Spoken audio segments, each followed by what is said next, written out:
अब हो त्यो पुरै याद गर ठीक हो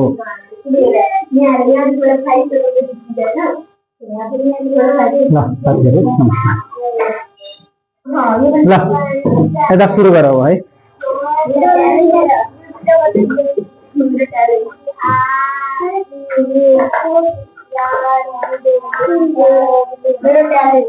ल यहाँ सुनौ हामी अल्जेब्रामा सीमेट को अल्जेब्रामा क्वाड्रेटिक इक्वेसन है यो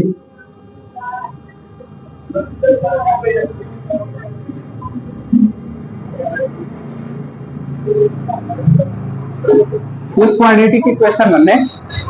टपिक गर्नु पर्यो हामीले अब सबभन्दा पहिलो हुन्छ पहिलो क्वेशन यसमा लेख्नु पर्छ डिफाइन क्वाड्रेटिक इक्वेसन भन्छ डिफाइन क्वाड्रेटिक इक्वेसन भन्छ अनि भन्छ यसलाई दुई तीन तरिकाले डिफिनिसन दिन सकिन्छ यसको दुई तीनवटा तरिकाहरू छ तर त्यो मध्ये एउटा सिम्पल तरिका है सिम्पल वेबाट हामीले भन्दाखेरि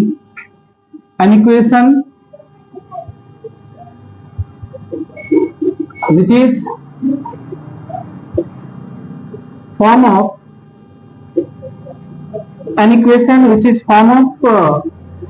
ax square plus bx plus c equals to 0 where a does not equals to 0 is called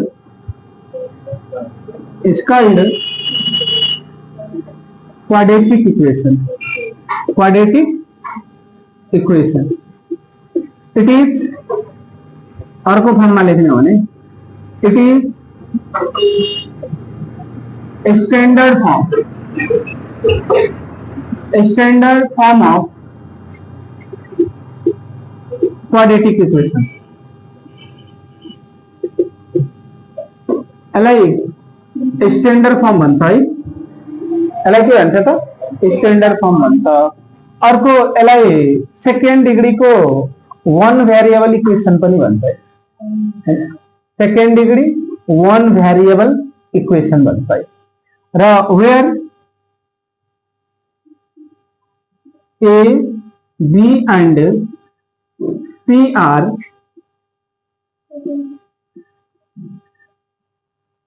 कोही रियल नंबर पढिन्छ या कन्स्टेन्ट भनेर बुझ्तानी हुन्छ है एबीसी लाई के भनिन्छ त कि त रियल नंबर भन्नुस् कि त कन्स्टेन्ट भन्नुस् भनेर बुझ्न सकिन्छ है अब यस्तो अवस्थामा लेखो त अच्छा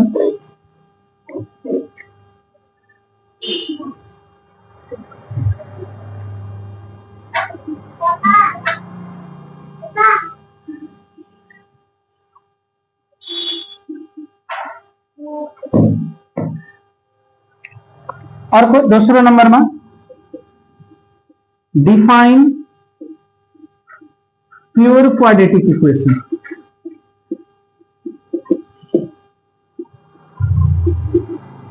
प्योर क्वाड्रेटिक इक्वेशनलाई डिफिनिसन दिनु पर्यो भने an equation which is form of ax square plus c equals to 0 is called pure quadratic equation. इसमें मिडल टर्म हुँदैन है मिडल टर्म चाहिँ हुँदैन प्योर क्वाड्रेटिक इक्वेशन में मिडल टर्म जुन यो bx छ नि त्यो bx चाहिँ हुँदैन लेखौं फटाफट के बोला यो कुन बेला यो बेला ठीक छ नापेर लेखेको नाप्नु पर्छ नि चाँद चाहिन्छ हो ज्योमेट्री बक्स थियो न तिम्रो अहिले यो जे छ त्यस्तै लेख ठीक छ आज साँझमा लेखिदिन्छु यो 90 हुन्छ यो 120 हुन्छ, 120 होइन 150 हुन्छ, 150 यो 90 यो 90 90 होइन 60 हुन्छ, 60 60 भयो। प्योर क्वाड्रेटिक इक्वेसन हेर्नुहोस् है, dx को टर्म जुन हुन्छ त्यो के हुन्छ त गायब हुन्छ, direct ax square plus c equals to कति हुन्छ त 0। अर्को सोध्छ हामीलाई solution of roots of quadratic equation.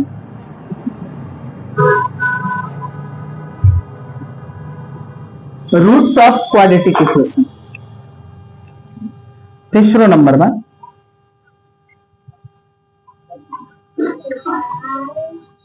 define the roots of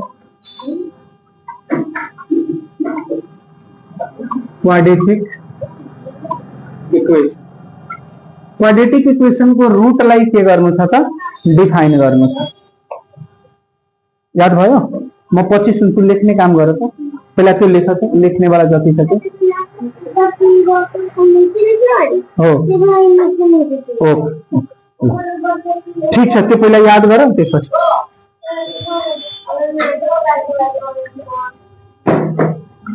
यसो भन्छ roots of quadratic इक्वेसनमा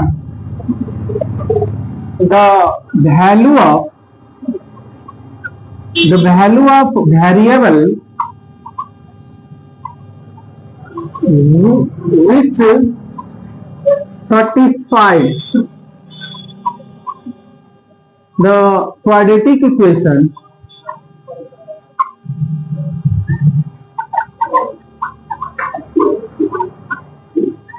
is called roots of quadratic equation. जुन भ्यालुले भनौँ ए रुट भन्नुको अर्थ सिम्पली के बुझ्यौँ हामीले, roots is equals to answer. याद गर्नु होला, जे एन्सर आउँछ त्यसलाई के भनिन्छ त रुट भनिन्छ। के भनिन्छ त रुट भनिन्छ। चौथो नम्बरको कन्डिसन। अब एउटा कुरा बताउनुहोस् है, यदि क्वेसन यस्तो छ ax square plus bx plus c equals to 0, त्यसमा x को एन्सर चाहिँ कतिवटा हुन्छ, कतिवटा हुन्छ यसको एन्सर, x को मान भ्यालु एन्सर चाहिँ कतिवटा आउँछ। जति पावर हुन्छ नि यो हाईएस्ट पावर त्यतिवटा उसको के आउँछ त एन्सर आउँछ। जस्तै यसको सल्युसन गरे भने x को एन्सर कतिवटा आउँछ त दुईटा आउँछ। चाहे जे होस् 1 आओस् 2 आओस् 0 आओस् जे आओस् नेगेटिभ पोजिटिभ, तर कतिवटा आउँछ त दुईटा आउँछ है। अब तपाईले चौथो नम्बरमा if a and b are the roots of quadratic equation, then find the form of a right one way, write the form of quadratic equation। Quadratic equation भन्छ कि यदि a र b दुईवटा एन्सर हो भने त्यसको इक्वेसन के हुन्छ। एन्सर दिएको छ, तपाईले के निकाल्नु छ त इक्वेसन। अनि यसको इक्वेसन हुन्छ x square plus a plus b into f minus a into b equals to 0। लेख्नुहोस् त।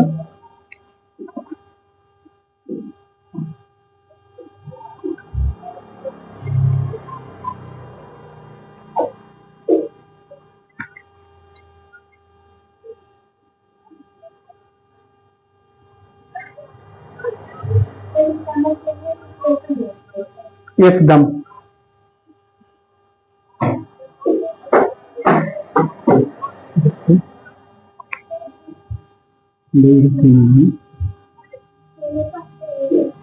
यहाँ माइनस हुन्छ है, यहाँ प्लस, उल्टो बात है। यहाँ माइनस हुन्छ, यहाँ के हुन्छ त प्लस हुन्छ।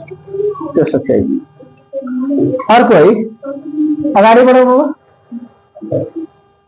कृष्ण।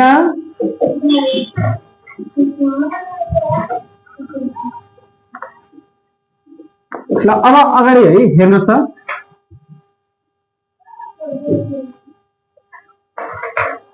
बोले ल अब हेर्नुहोस् त यसमा हामीले आज हामी क्वाड्रेटिकको रुट्सको कुरा गर्छौँ होइन होइन सल्युसन आजै गर्छु त हेर्नुहोस् त यहाँ भन्छ if ax square plus bx plus c equals to 0 then value of x को कुरा गर्छौँ हैन value of x को कुरा गर्दा 2 हैन यहाँ x equals to minus b plus minus root over b square minus 4ac divided by कति हुन्छ त 2a हुन्छ 2a यो फर्मुला सल्युसन गर्नुपर्छ यहाँ कहिलेकाहीँ हामीले प्रुफ पनि गर्नुपर्छ प्रुफ दैट यो इक्वल्स टु यो भन्ने कुरा प्रुफ गर्नुपर्छ अहिले प्रुफ गरिदियो कि यसको साथमा हामी खाली हिसाब गरौँ प्रुफ हामीलाई पर्दैन हैन एक्जाममा सोधिने हैन तपाईलाई यहाँ के भन्छ सल्भ हेर्नुस् त solve the equation by using formula को यूज गरेर के गर्नु छ त सल्भ गर्नु अनि सल्भ गर्दाखेरि जस्तै क्वेशन दिहाल्यो x square plus 5x plus 6 equals to कति त 0 अब यसलाई सल्भ गर्ने कसरी गर्ने त भन्छ अनि यहाँ हैन फ्याक्टराइज गर्नु छैन यहाँ तपाईले के भनेको छ फर्मुला भने त फर्मुलाको युज गर्नु यो माइनस प्लस माइनस दुवै हुन्छ त्यो नेगेटिभ पनि हुन्छ पोजिटिभ पनि हुन्छ ल हेर्नुस् त अब यसलाई फर्मुला भनेको फर्मुला युज गर्नु छ के तपाईले अनि यहाँ यसलाई कसरी लेख्ने त द गिभन इक्वेसन इज कति छ यो इक्वेसन त x square plus 5x plus 6 equals to is comparing यसलाई कंपेयर गर्नुपर्छ कसँग कंपेयर गर्ने त क्वाड्रेटिक इक्वेसन छ क्वाड्रेटिक इक्वेसन कति छ हामीसँग ax square plus bx plus c equals to 0 we get हेर्नुस् त हामीले के भ्यालु पाउँछ त हेर्नुस् त x स्क्वायर को यहाँ कोएफिशिएंट केही छैन भने कति मानिन्छ 1 यहाँ x स्क्वायर को कोएफिशिएंट कति छ a देयरफोर a बराबर कति भयो त 1 यसलाई यसरी पनि भन्छ के जस्तै x स्क्वायर 1x स्क्वायर भयो इक्वल टु कंपेयर भनेको इक्वल गर्ने हो अनि यहाँ कति छ त ax स्क्वायर x स्क्वायर ले x स्क्वायर काट्छ अनि a बराबर कति भइहाल्छ त 1 सो a बराबर 1 b को मान कति लेख्न मिल्छ b इक्वल्स टु 5 अनि c को भ्यालु कति त 6 अब अकॉर्डिंग टू फर्मुला अब हामीले लेखेला अकॉर्डिंग टू फर्मुला हो हेर्नुस् है अकॉर्डिंग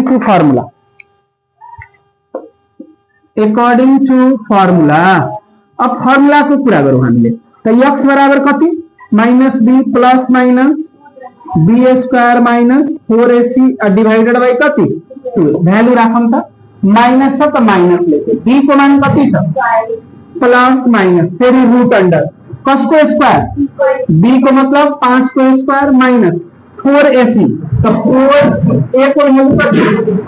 और c को वैल्यू कति छ 6 डिवाइडेड बाइ तल 2 इन्टु a को वैल्यू फेरि कति छ 1 अब यहाँ लेख्नुस् त -6 फेरि -5 प्लस माइनस ल 5 को स्क्वायर कति माइनस 4 इंटू 1 इंटू 6 कति 24 डिवाइडेड बाई कति 2 2 1 जा 2 सिंप्लिफाई करो -5 प्लस माइनस एलआई सिंप्लिफाई गर्दा कति आउँछ डिवाइडेड बाई 2 यहाँ त दुईटा भ्यालु छ नि त टेकिङ नेगेटिभ टेकिङ पोजिटिभ अब हामी लेख्छौं यहाँ टेकिङ पॉजिटिव साइन ले भने जस्तो के हुन्छ x बराबर -5 प्लस 1 बाइ 2 कति भइहाल्छ -4/2 -5 बाट +1 गर्नु भने कति आउँछ -4 अनि यो कति आउँछ -2 अर्को के लेख्नुस् टेकिङ नेगेटिभ साइन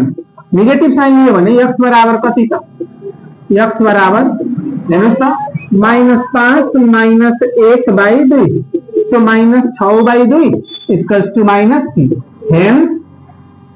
x बराबर कति कति आयो त -2 हेर्नुस् त यहाँ पावर हाईएस्ट कति थियो एन्सर कतिवटा आयो -3 र -2 आयो हो यो जुन आउँछ यसैको नाम के हुन्छ त रुट्स हुन्छ रुट्स यसैलाई के भन्छ त रुट भन्छ क्लियर छ हामी ल